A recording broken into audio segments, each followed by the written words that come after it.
All right, today we're diving into one of the most audacious, high-stakes family dramas ever told. Seriously, it plays out just like an ancient heist, all centered on stealing a priceless, intangible inheritance, a blessing. So, here's the central question, the big puzzle. How do you possibly steal a blessing from a blind man? This isn't just a simple trick, folks. It's an incredibly elaborate plan designed to fool 4 out of the 5 senses. And the story of how it was pulled off? It's just packed with cunning, incredible risk, and some of the most brilliant wordplay you'll ever see. You know, every great heist needs a target. And in our story, that target is Isaac. He's old. The text says his eyes are too dim to see, which puts him in this moment of just extreme vulnerability.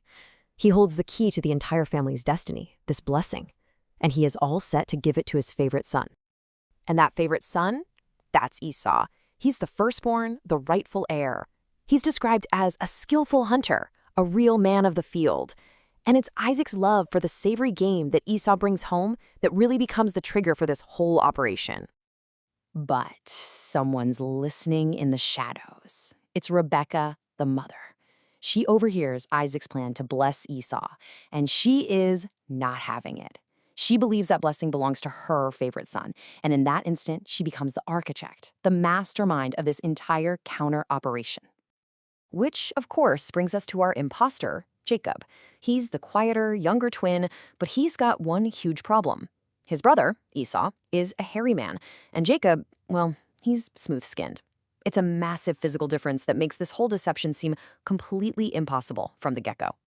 So to really get how this could even happen, you've got to understand the family dynamic here. This whole thing didn't just happen in a vacuum. This was not a happy, stable household. No, the tension had been building for years, creating the absolute perfect environment for a conspiracy to take root. You know, commentators like Rashi, they looked at Isaac's blindness and weren't satisfied with just old age. They saw something deeper going on. One idea was that the smoke from the idols worshipped by Esau's wives literally blinded him.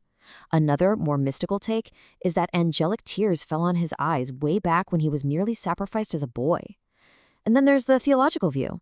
Maybe his blindness was all part of a divine plan to make sure Jacob, and not Esau, got the blessing in the end.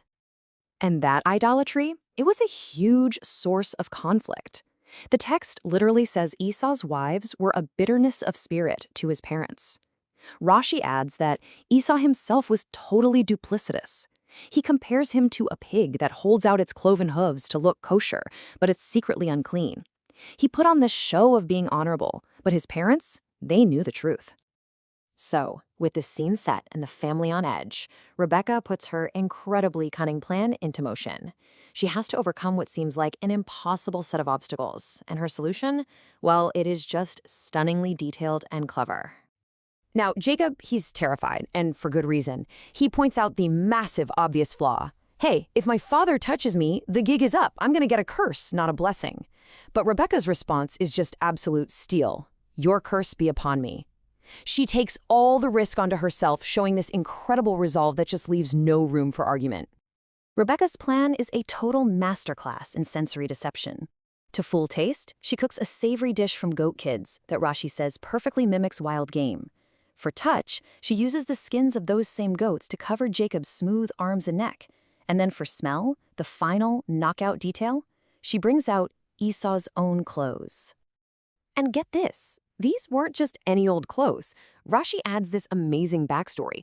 They were these treasured, costly garments that Esau had actually taken from the legendary hunter Nimrod. And why did Rebekah have them? Because Esau didn't trust his own wives, so he stashed his most prized possessions with his mom. He basically handed her the final tools she needed for her own deception. Okay, so the plan is in motion. Jacob, armed with the meal, the hairy disguise, and the scent of his brother, walks into his father's tent. This is it, the moment of truth. This is the most tense part of the entire heist. And right away, Isaac is suspicious. Jacob's voice, it gives him away. This leads to one of the most famous, heartbreaking lines in the entire story, and it just perfectly captures Isaac's confusion. The whole plan is right on the verge of collapsing. The audio just doesn't match the evidence from his hands. So how on earth does Jacob get through this interrogation? Well, when Isaac asks, "Who are you?" Jacob responds with an absolute masterpiece of wordplay. He says, "I am Esau, your firstborn." Now, Rashi points out this isn't technically a lie. It can be read as two separate true statements. I am, and then, separately, Esau is your firstborn. He's telling the truth, just not the whole truth. And he just keeps dodging. Isaac asks, how'd you find game so fast? Jacob credits God, which Rashi notes is something the gruff Esau would never do. Then Isaac pushes him one last time. Are you really my son Esau?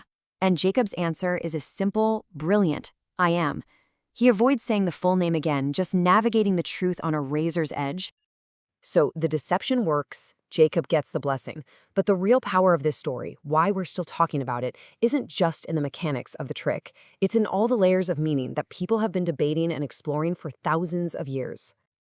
But hold on a second. Let's just pause. Doesn't this feel like there's a glaring plot hole? Rebekah's plan was brilliant. But, anyone who's ever been near goats knows goat skins have a very distinct and, let's be honest, not very pleasant smell. Surely Isaac would have noticed that, right?